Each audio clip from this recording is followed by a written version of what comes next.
Welcome to Thrive in Design, a podcast about making money and beautiful interiors as it relates to product-based businesses in the interior design industry. Each week, we'll discuss innovative strategies on how to approach product development and design sales in a shifting market. I'm your host, Nicole Lachey Ben.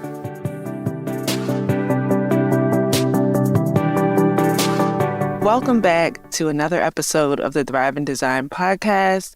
I'm so excited to have you here and to be listening to this very unique podcast.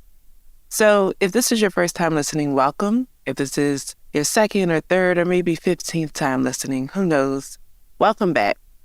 So in the last episode, we talked about building a loyal client base from the perspective of an interior product company. And it was really interesting, some of the feedback that we've gotten since last week.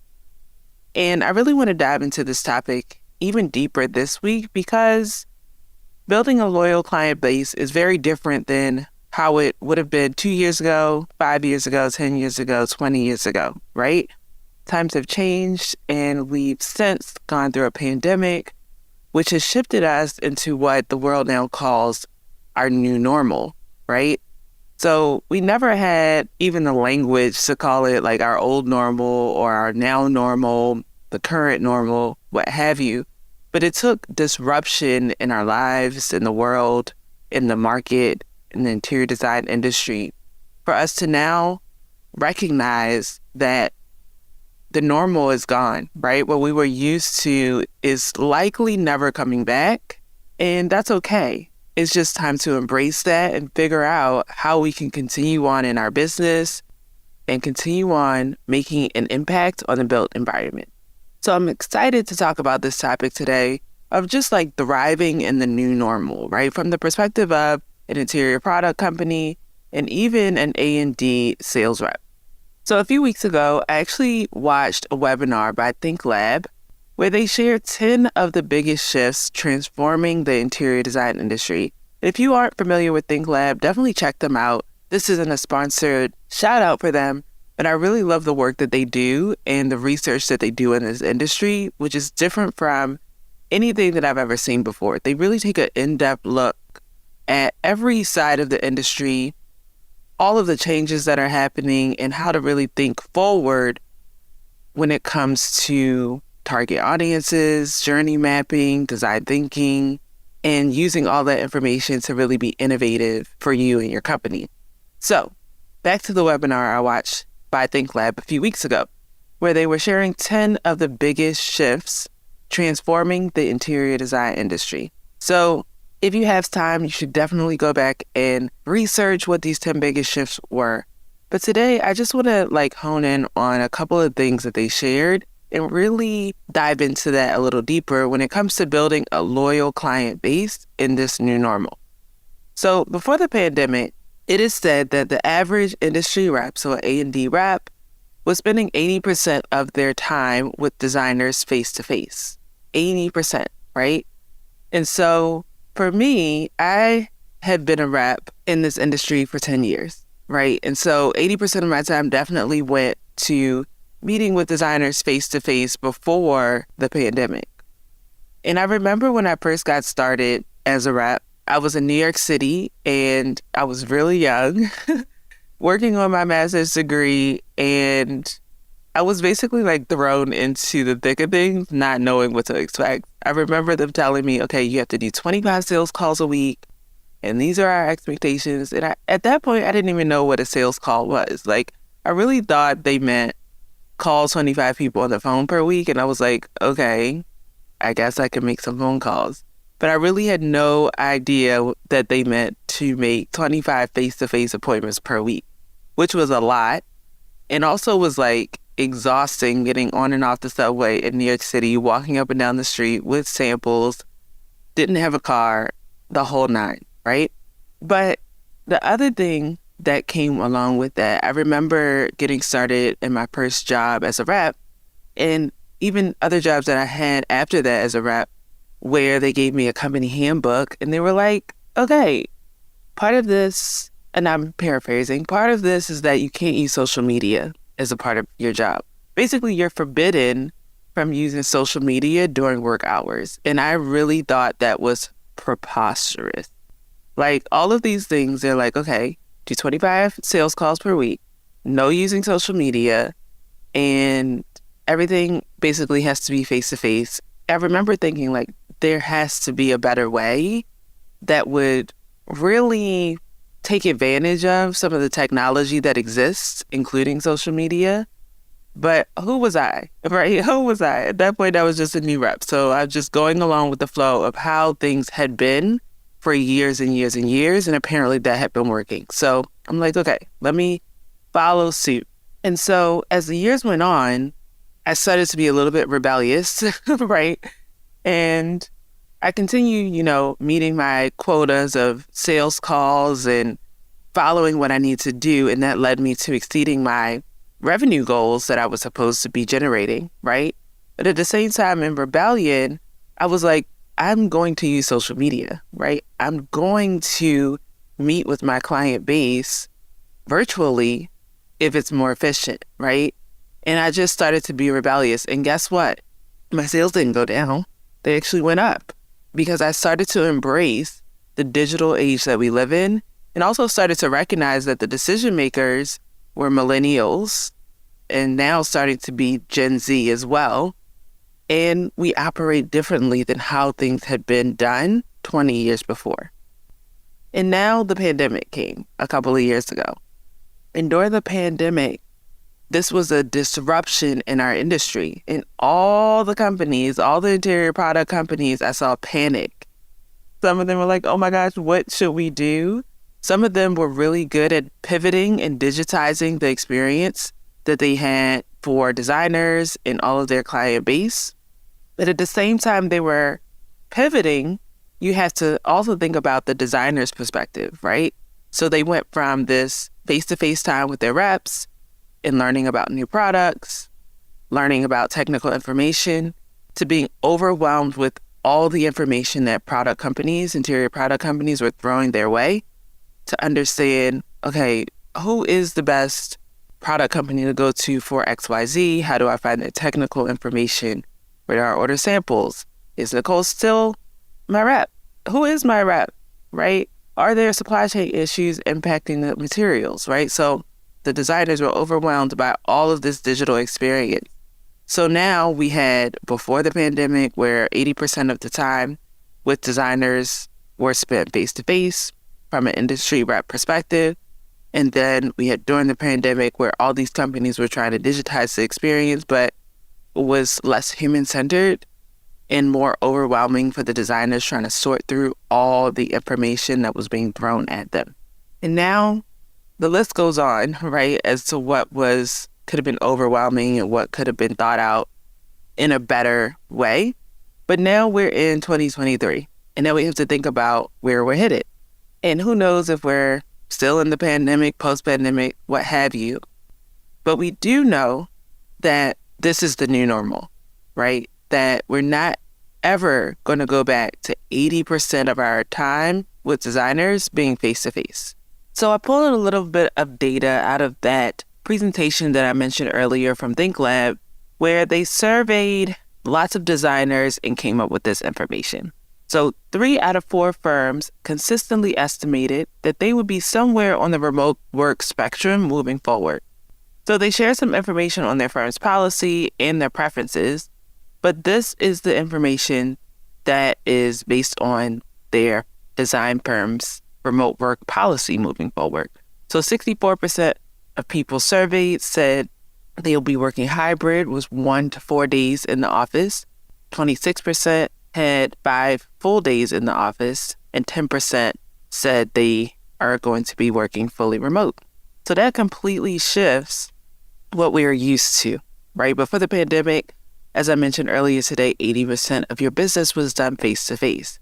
So if you really do the math, that is turning everything completely on its head. And how do we now embrace this shift, right? And I mentioned earlier in that statistic too, that 3 out of 4 firms were on the hybrid or remote train, right? So I shared a lot of data within that, 64%, 26%, 10%, but 3 out of 4 firms, that's 75% working hybrid or remote. That's near the 80% that we were doing face-to-face. So how do we embrace this shift? So first of all, fully embrace that we are not going back to what our normal was before. And really no one wants to go back. Millennials, and I'm speaking for all millennials here, don't want to go back. I don't want to go back. We can be effective and generate revenue and make an impact on the built environment without going back to how things were before, right? So in order to do that, you must understand that there's a few different ways of how human interactions can work moving forward. So of course, there's going to be those face-to-face interactions, traditional interactions that we're used to. Those are not going away. They're just going to be less. There's going to be synchronous remote work, which can be us working together, the rep and the interior designer, in a virtual environment. And that could be anything from the Zooms that you're thinking of to creating a different virtual reality. That could be integrating different tools into how you're working synchronously with your client base. And then there is digital environments where the designer is serving themselves, right? So they're maybe ordering samples or navigating the website that your company has or navigating other third-party tools where they're self-serving information and the things that they need from your product company for the projects that they're working on. And then on top of that, the face-to-face traditional interactions, the synchronous remote interactions, the digital interactions where they're serving themselves. There also might be interactions where you're collaborating with the designer, but it's not synchronous, right? So they reach out to you, you're working on something for them, you get back to them, and you're not sitting down at the same time to work on something together, and that is okay too. So now the question becomes, with all of these different interactions that we have to consider and design and experience before, how can we create personal experiences that also integrate online and offline?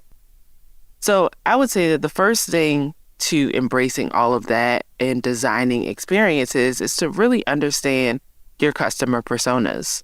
So that might look different for every interior product company and manufacturer, because your personas might be a designer, it might be a principal, it might be other manufacturers that you are selling things to, selling raw materials to, or selling things to for private label. It might be contractors, it might be fabricators, it might be mill workers, who knows? But whatever customers are coming to you to do business, it's important to map out those personas to really understand what it is they need, what their experiences are on a day-to-day basis, how they work through their projects, and how they interact with you. And that goes further into journey mapping those different experiences. So as you dive deeper into each customer persona, it's then important to journey map, right? I remember a few years ago, I was working as an architecture design account manager in sales for a company, and I offered up the idea of journey mapping, right? We would have a meeting at least once a week, sometimes twice a week, with the sales team, which was very small and mostly made up of people with leadership titles like VP of this, VP of that, VP of this. And most of the meetings would consist of each department head yelling at each other and blaming each other for different issues that were coming up. And I said, why don't we just map out the customer journey? Because that will eliminate pointing the fingers at who's wrong and who's right, and that person could have been doing something better. But if you just make everything customer-centered or human-centered, that will bring to light all of the issues or even all of the good things that are going well, right? So in journey mapping is a tool, one of many design thinking tools that can be used to really understand your customer. So it's intended to map out the customer's journey, right? So that could be anything from their life journey, their daily journey, what happens to them in the week. And then it also integrates how they interact with your company. So what does that journey look like for them within their day-to-day, right? So if they woke up in the morning, they brushed their teeth, they got dressed, at some point during that, did they interact with your company, and how did that look? If they went to the office, they started pulling materials, They started working on a project. Did they interact with your company, and how did that look? And what did that journey look like, right? So the important part is to map out each and every detail and every touch point that they have, especially with technology. So then you can understand what are the pain points that come about in their journey, in their day-to-day journey, and especially in their journey with your brand. And then when you see those pain points, especially if you're mapping out journeys from like real live observation, you can start to see an overlap of people having very similar experiences, and then the pain points will become very evident. So when you see those pain points, then you can start designing different experiences, different products, or what have you, to really create a solution for the pain points that people didn't even realize they were having. And then within that, then you could think even further into how we can create personalized experiences that are also digital and include this online, offline experience, right? So if you truly map out that customer journey, understand how it was before the pandemic, during the pandemic, what it is like now, you can really start to hone in on, okay, what can we now leverage in order to make these experiences memorable, unique, make us stand out, and continue moving forward. And with all of that, it's really important to create new ideas, test and refine, and take on the concept of rapid prototyping. Because at the end of the day, now that we're in this new normal and we're navigating things, no one really knows the right answer. But if you continue to try new ideas, test, refine, and take on this idea of rapid prototyping, you'll be able to create a solution that works for your brand and your clientele. Instead of saying, okay, well, this is how we've done it for eons, or here's this new idea, let's go with that and stick with it. But rather, here's this new idea, let's see how it goes. If we learn something from it, let's refine to really move with where the future is taking us and where our client base is taking us and telling us to go. All right, so that is really the important part of navigating this new normal. And what we talked about today was really, what was it like before the pandemic? What was our old normal? What was it like when we were deep into the pandemic? And what is it like now? And what it's like now is that we're never going back to 80% of our time with designers as an industry rep or as an interior product company being face-to-face. Now, face-to-face will never go away. I think people still are going to want that human interaction, but it's important that we understand how to integrate this online, offline experience and really create experiences that are personalized and that are designed for our customer personas and the journeys that they are having on a day-to-day, week-to-week, month-to-month, year-to-year, and also embracing that will evolve. Keeping that idea of rapid prototyping, and it all goes back to design thinking, what I love so much. So hopefully that was helpful today for you to continuously build a loyal client base in this new normal that we have in the interior design industry and beyond. So I look forward to connecting with more interior product companies, connecting with more reps as the months come along this year, and really being an aid in how you're going to design new experiences and also embrace this digital age. Thanks for joining us this week on Thrive in Design. Be sure to follow us on Instagram at Thrive in Design. And for more strategies on how your product company can innovate in the interior design industry, head to training.thriveindesign.co. As always, subscribe to the show to catch every new episode and leave us a review so we can continue to create captivating content. See you next week.